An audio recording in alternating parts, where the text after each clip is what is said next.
Vamos elevar o nosso pensamento ao Mestre Jesus Cristo e, com muita alegria, agradecer a oportunidade de estar aqui reunidos em seu nome nessa noite.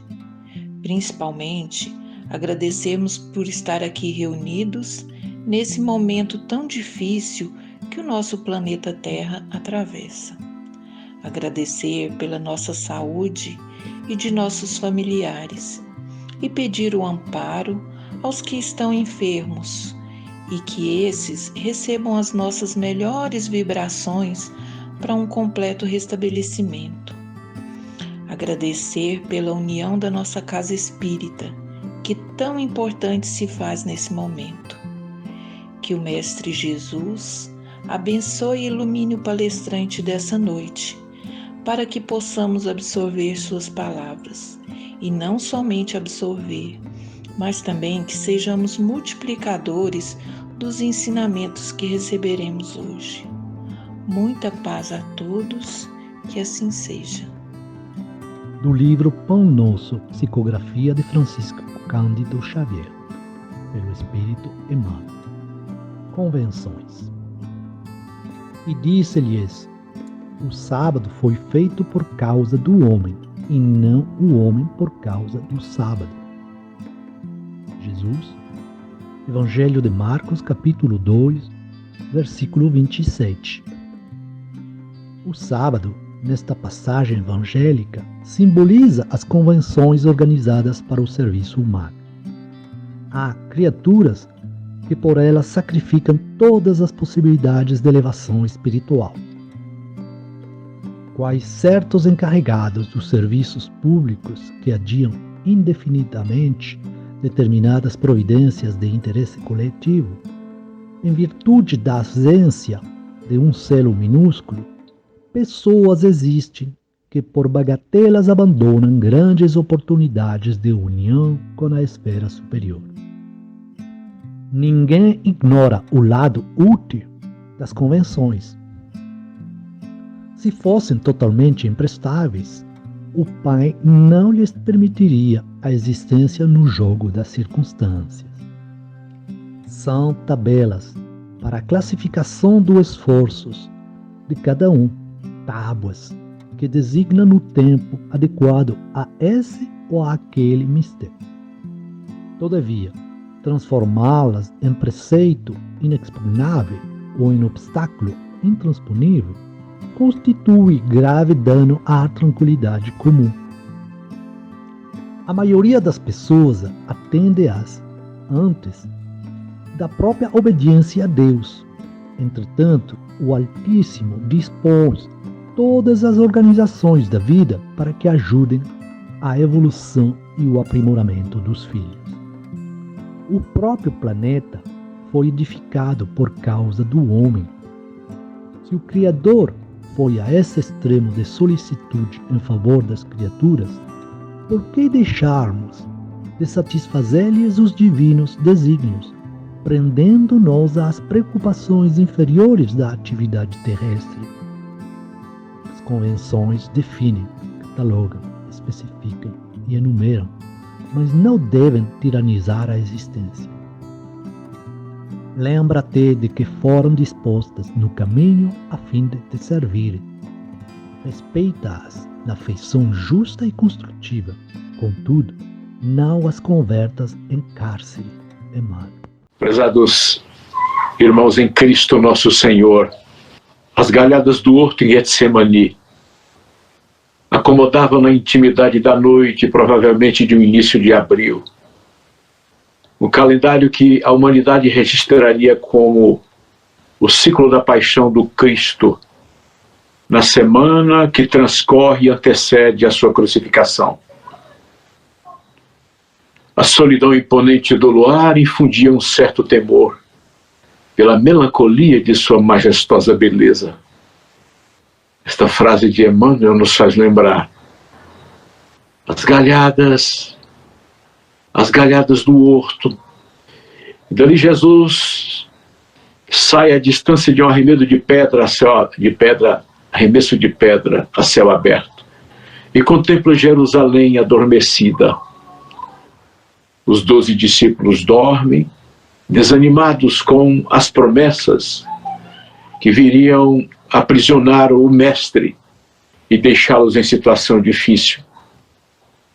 E nesse contemplar a cidade, a velha cidade dos judeus, Jesus levanta os olhos para os céus e naturalmente contempla a escumilha da noite, apesar da claridade da lua, e roga ao Pai que lhe afaste o cálice se fosse possível, mas que não se fizesse a sua vontade, mas a vontade dele, o Pai. E a noite transcorre, a madrugada lentamente vai devorando a noite, e os soldados chegam com vara-paus, ele está preso. Ainda antes dos primeiros clarões do arrebol, ele atravessa a porta, uma das portas que a história preservou com um marco, estivemos ali, nos muros da Jerusalém antiga, cujos muros foram derrubados e nos últimos 1000 anos refeitos, com a mesma arquitetura original. E ao entrar ali, ele ganha uma rua por onde igualmente descemos todos os turistas, para adiante virá, ganhando outra ruela pequena e numa praça, uma pequena praça, ser recebido por uma multidão de curiosos. Ele está com as mãos atadas às costas, havia levado empurrões, e naquele momento ele é encaminhado para o interrogatório perante Anás e Caifás. O pretório é logo ali próximo. Em seguida, após ser interrogado e levado bofetadas de um dos servos do sumo sacerdote, ainda com as mãos atadas às costas, ele vai ser ouvido por Pôncio Pilatos, o procurador romano, cujo palácio ficava em Cesareia, estivemos ali, mas que por ocasião das festas, Pilatos gostava sempre de ir a Jerusalém, e como representante de César na Palestina antiga, ele vai interrogar a Cristo.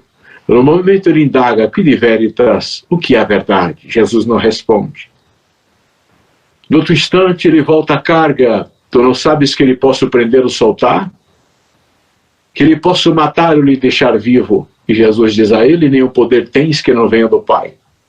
Nenhuma autoridade lhe é dada. Jesus já estava com o rosto entumecido pelas pancadas, uma coroa de espinhos porejando sangue nas têmporas. E ele então pergunta à multidão, o procurador, Barrabás ou Cristo, e Jesus será. E então colocam nas costas dele uma cruz, na qual ele seria cravejado. A cruz provavelmente pesava mais de 70 quilos.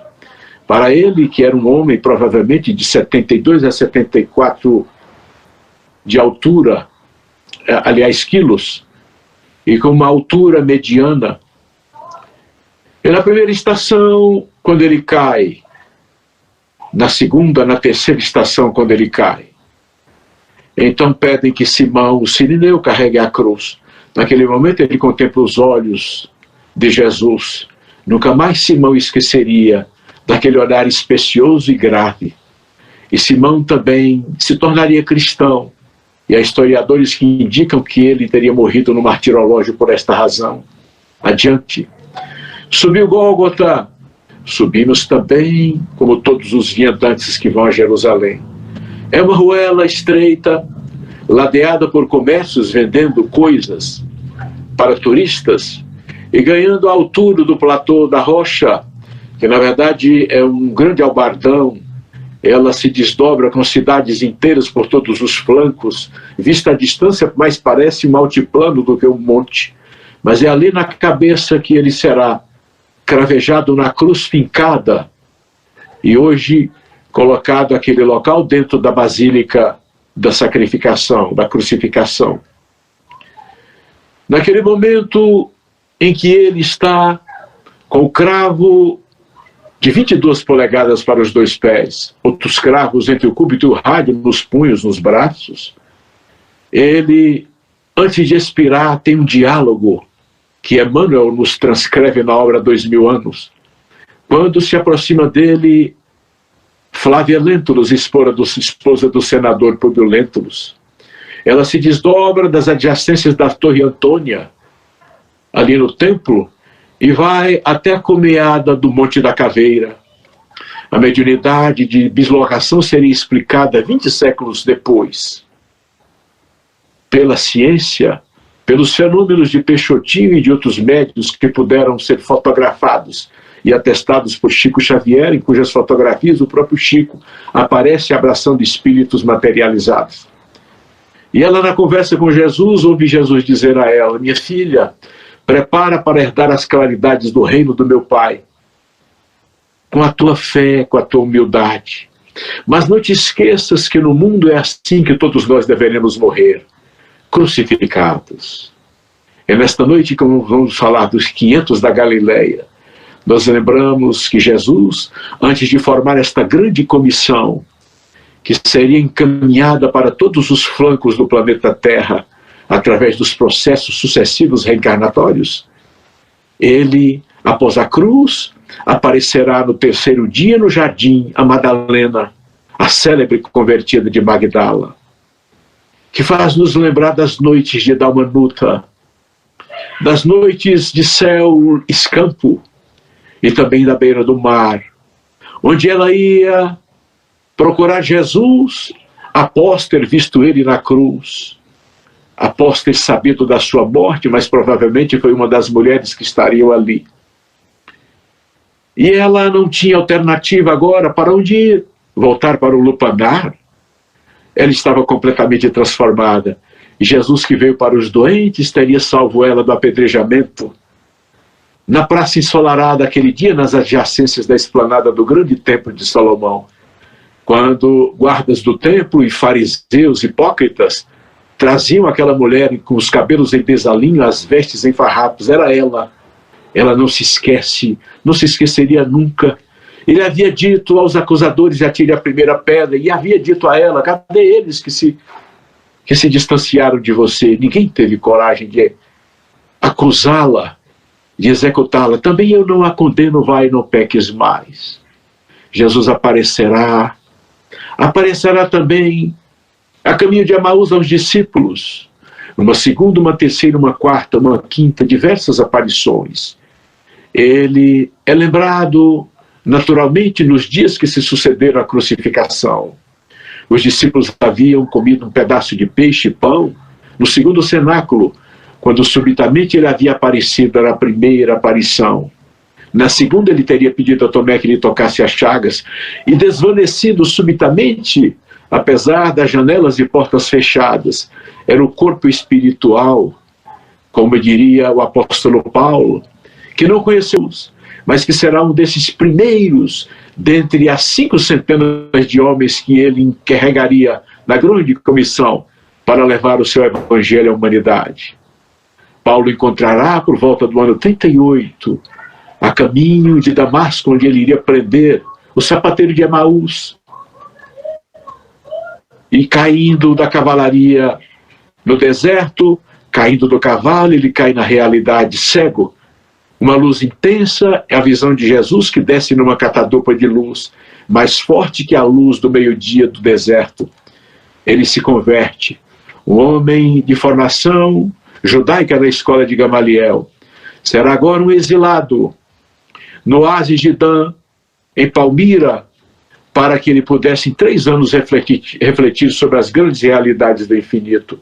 Este Jesus que aparece não só a Paulo, que aparecerá diversas vezes, mas que nos primeiros 40 dias lá atrás, após a sua crucificação, aparecerá, por exemplo, na 8ª vez, que é objeto da análise nesta noite, nesta página fulgurante de Humberto de Campos, na obra Boa Nova.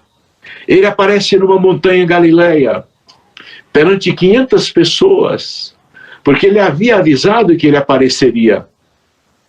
E para lá vão plutocratas da Fenícia, homens, autoridades, soldados, homens do povo comum, pessoas curiosas, para assistir ao grande acontecimento a céu aberto, numa das montanhas da Galileia.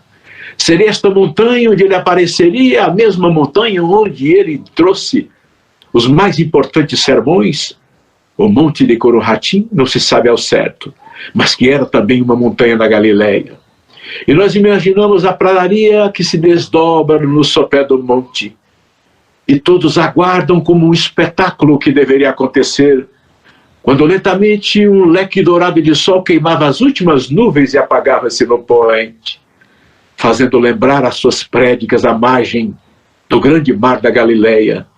É ali no monte que um ser surge subitamente e todos, como se assistissem a boca de pano do palco se abrir, se dão com aquele homem postado. Era ele francamente e subitamente materializado. Meio semblante nazareno, a mesma roupa de sempre, uma bata, quase sempre sem sequer a capa, e uma sandália, porque ele calçava sandálias e carregava o pó da estrada. E todos no frenesi e na catarse coletiva aguardam que ele lhes traga uma palavra, a palavra vitoriosa da ressurreição. Não era de ver que ele já tinha aparecido tantas vezes, era a 8ª. Estamos dentro dos 40 dias que se sucederam à sua crucificação.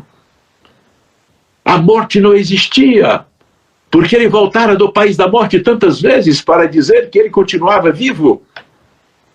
E quanta emoção, prezados irmãos. Após essa 8ª vez, ele teria aparecido também uma, mais, 2 vezes, mas na última, no topo, ou melhor, na encosta do Monte das Oliveiras, porque o monte tem uma altura bem maior do que o local onde estão os pés de oliva. E dali ele teria, então, feito o grande acontecimento da sua ascese. Lentamente ele vai levitando, fazendo lembrar aos discípulos, 11 discípulos sobreviventes, porque Judas havia se suicidado. E esses 11 discípulos são complementados por sua mãezinha, Nossa Senhora, que neste mês de maio representa todas as mães da humanidade. Eu faço aqui esse parênteses para homenagear as mães. Nós ficamos pensando o que Jesus teria dito à sua mãe antes que ele ascendesse aos céus. Certamente, ao conversar com os discípulos, trazendo novas recomendações depois da aparição do Monte da Galileia, onde ele falou para 500, ou não falou, segundo outros, todos teriam entendido o que ele disse pela mente, na catarse, tocados pela mente do Cristo. Mas, no Monte da Ascese, certamente ele abraça a um dos discípulos e traz a mãezinha ao peito. Ele afaga e diz a ela: minha mãe, eu continuo vivo. Saiba que a vida continua. Nós podemos imaginar um diálogo dessa ordem de um filho para com uma mãe? Porque nós recordamos que no dia da cruz, ela chorava assistindo o acontecimento truanesco, o espetáculo miserável, quando eles lhe fincavam os cravos, e ele, agônico antes de morrer, grita que tem sede. Teriam colocado uma esponja com o vinho, aliás, com vinagre, e ele não aceita. Ela assiste do começo ao fim. Na grande obra de Michelangelo, a escultura La Pietà, guardada hoje no original dentro da Catedral da Santa Sé em Roma, podemos fotografar, ela teria simbolicamente pego o filho morto quando desceram ele da cruz e colocado ele nos seus joelhos, no seu colo. Naturalmente ela se recordava ali da cruz, neste momento agora da ascese, quando ele aparece no monte antes de subir. Lembrava do menino em Coelhos, a criança que ele foi na sua Galileia antiga, na sua Nazaré, em Cafarnaum, onde ele vive grande parte. Ela se lembrava dos 12 anos de idade, quando ele desapareceu entre os doutores da lei. Se recordava do menino místico, que era dado a orações, a retiros. O filho que ela amamentara, o filho que morreu numa cruz perante ela, assistiu à lancetada de Longinos, que lhe golpeou entre a 3ª e a 4ª vértebra do peito. Mas agora era ele que voltava objetivamente, com os estigmas dos cravos nas mãos. Mas o rosto não porejava sangue. Era a mesma roupa, era o mesmo corpo, embora fosse um corpo espiritual.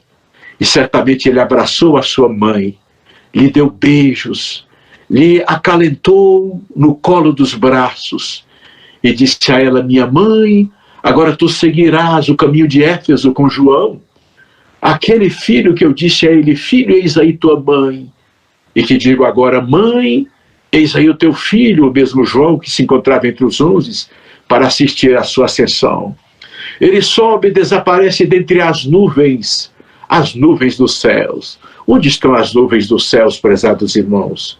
Nesta noite, as nuvens dos céus estão a alguns metros de altura da Terra, e depois delas, 200 a 400 bilhões de globos em galáxias que se distribuem em sistemas espiralados, que os observatórios astronômicos da Terra observam e detectam para a humanidade não mais que 10% de capacidade das suas lentes captativas, desse universo possível de ser Gemistins, desta casa de Deus, onde estão as muitas moradas da casa do Pai, desta poeira que dorme no chão do firmamento, desta escumilha que Jesus contemplara quando vira Jerusalém embaixo e em cima o firmamento, e embaixo e no céu a imensidade de Deus.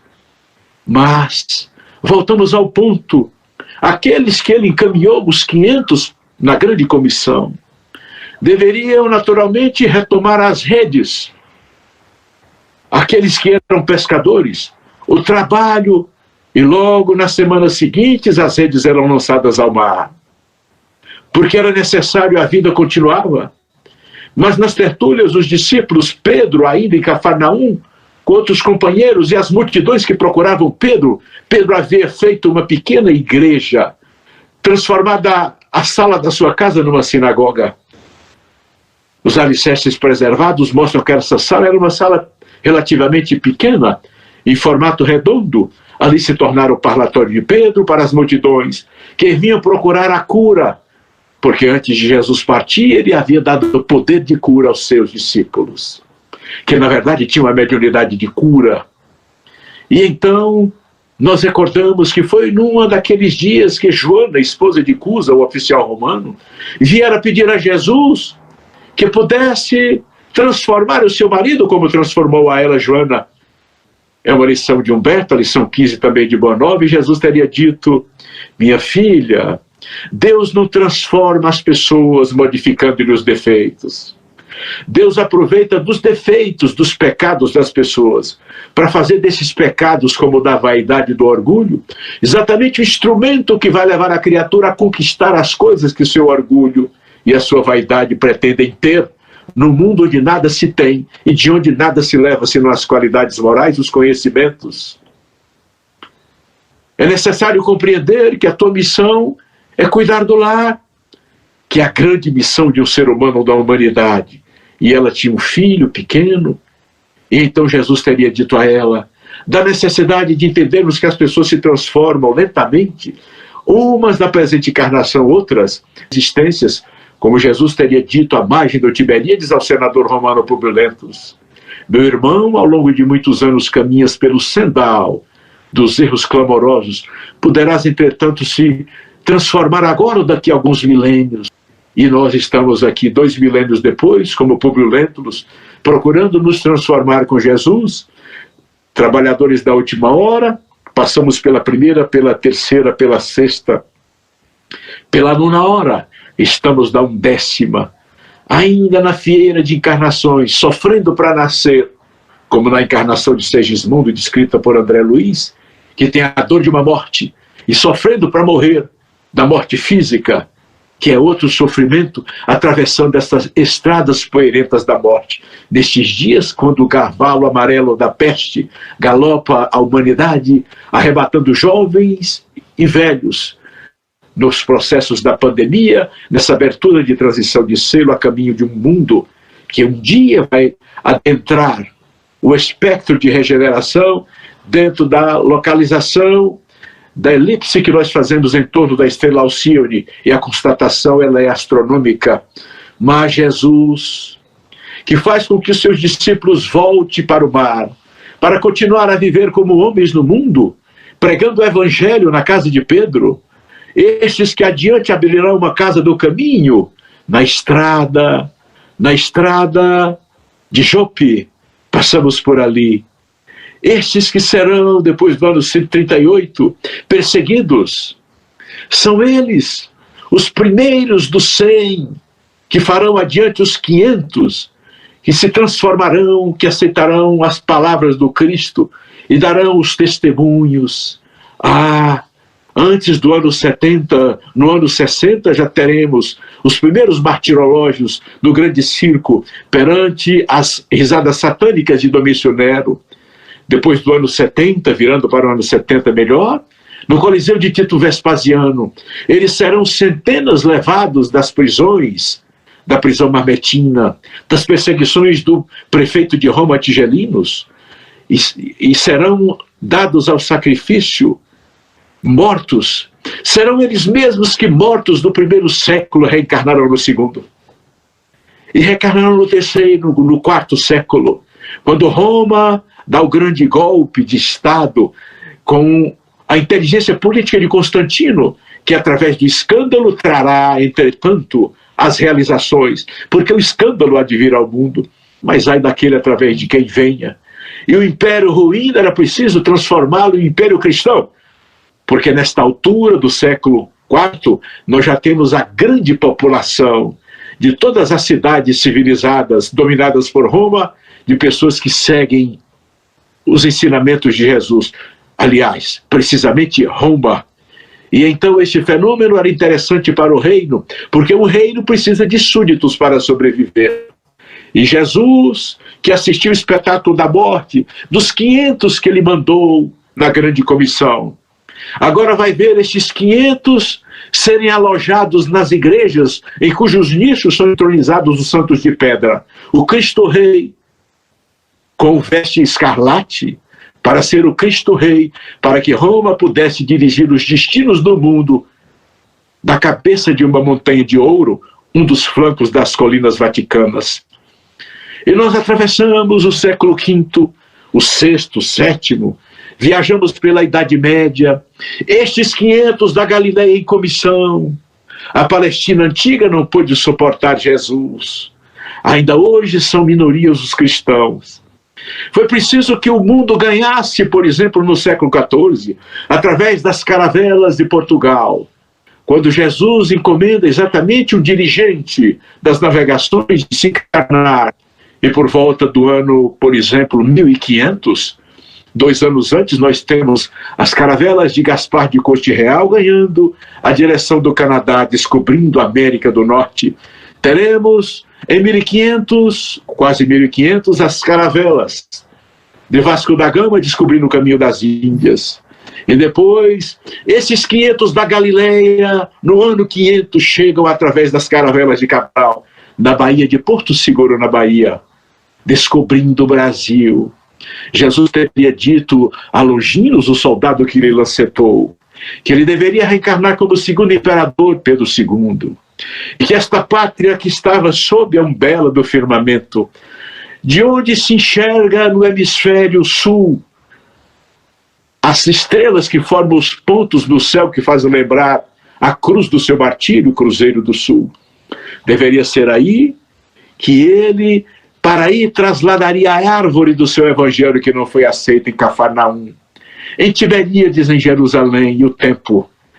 Era necessário, então, que todos aqueles da época da Palestina viessem para o Brasil, mas não só eles.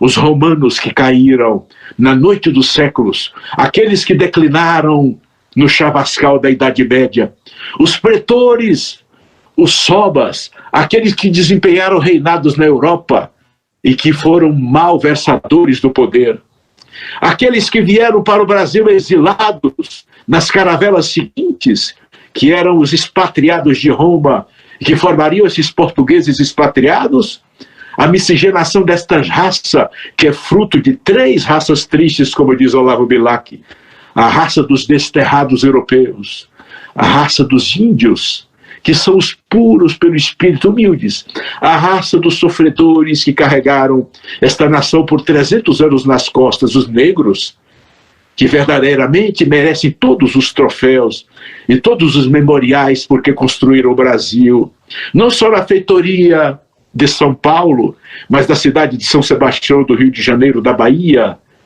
para onde as colonizações chegaram a tempo de segurar mais de 8 8,5 milhões de quilômetros quadrados de uma nação, cujo território do Titi.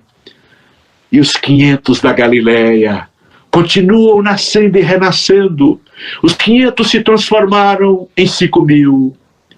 O país de Veracruz, a terra Brasílis, daqui a pouco tinha 1 milhão. Os milhões se transformaram em 3, em 4, em 5 milhões, em 100 milhões, em 200 milhões de habitantes. O mundo todo para onde foi pulverizado o Evangelho do Cristo. 3 milhões, pelo menos, aproximadamente, de criaturas seguem o Evangelho de Jesus como doutrina religiosa nos diversos flancos de ação. Mais de 70% são cristãos católicos, quase 15% são cristãos dos diversos milhares de segmentos bíblicos somados. E 1% e alguma coisa são os cristãos espíritas, que há 10 anos atrás eram pouco mais de 0,5%. Então nós somos a terceira religião com tão poucos ainda, mas que em 10 anos cresceu pelo menos o dobro. E lentamente todos nós que não pretendemos ser a religião do futuro, porque as religiões continuarão sendo, mas seremos o futuro da humanidade e continuaremos minoritários em quantidade de prosélitos, porque é muito fácil oferecer Jesus como Salvador, quando a criatura não salvou a si mesmo, não se transformou. É muito fácil fanatizar, não é uma crítica generalizada a exceções honrosas. Difícil é transformar a criatura humana. E nesta noite, para encerrar, nós lembramos com Humberto que estes 500 que renasceram, que hoje estão dentre os mais de 7 bilhões de espíritos encarnados no planeta, embora quase 4 bilhões deles não sejam cristãos, são a esperança da humanidade, de que nós carregaremos esta tocha, este fanal, como dizia Tagore. Se eu levo a lâmpada na minha mão, ela projeta a minha sombra. Mas se eu levo a lâmpada no meu coração, como dizia Jesus, vós sois a luz do mundo, eu terei luz que me permitirá caminhar. E lentamente, com as minhas atitudes que deverão corresponder às minhas palavras, eu deverei ser alguém que contribua para que o mundo se torne um pouco melhor do que depois que eu cheguei aqui. E estar tão preparado como aqueles que mataram a morte, juntamente com Jesus, que matou a morte nas diversas aparições após a ressurreição. Lembrar que nós ressuscitamos imediatamente a morte do corpo físico, retomamos a vida espiritual. Jesus resolveu aparecer no 3º dia, porque nós somos imortais. Nós não deveremos temer a morte. A morte foi vencida pelo Cristo, e também nós, como dizia Guimarães Rosa, temos a nossa morte publicada em edital. Sejamos alegres e contentes. E para fechar com Sócrates, quem é melhor? Dizia ele aos seus juízes, aliás, ao sicário, ao carrasco que vai executá-lo com o cálice de cicuta: tu me darás o veneno para beber. Quem estará melhor, eu que vou morrer para me encontrar com Virgílio, com Homero, com Ulisses? Vós para ficar neste mundo de sofrimentos. Os espíritas diriam, este mundo de expiação e provas.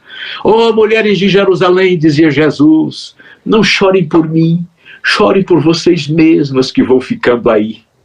Que Jesus nos console, console as mães que perderam filhos, filhos não se perdem, porque eles vivem e poderão voltar do país da morte em psicografias, em notícias. A vida continua, muita paz. Senhor, Mestre Jesus, que o Senhor nos ampare e nos proteja, e que nós possamos ser igual às crianças que o Senhor chamou para junto de si, que possamos ir sem preconceito, sem opiniões formadas, e recebermos, Senhor, a Tua mensagem. Mestre amado Jesus, que possamos compreender tudo que nos acontece para nosso bem, que nada cai, nenhuma folha cai de uma árvore se não for com a sua autorização. Muito obrigada, Mestre Jesus, por tudo que tem nos dado, por mais essa encarnação, por mais essa oportunidade de estudo, de crescimento, e que nós possamos realmente aproveitá-la. Muito obrigada por tudo Que assim seja, Senhor.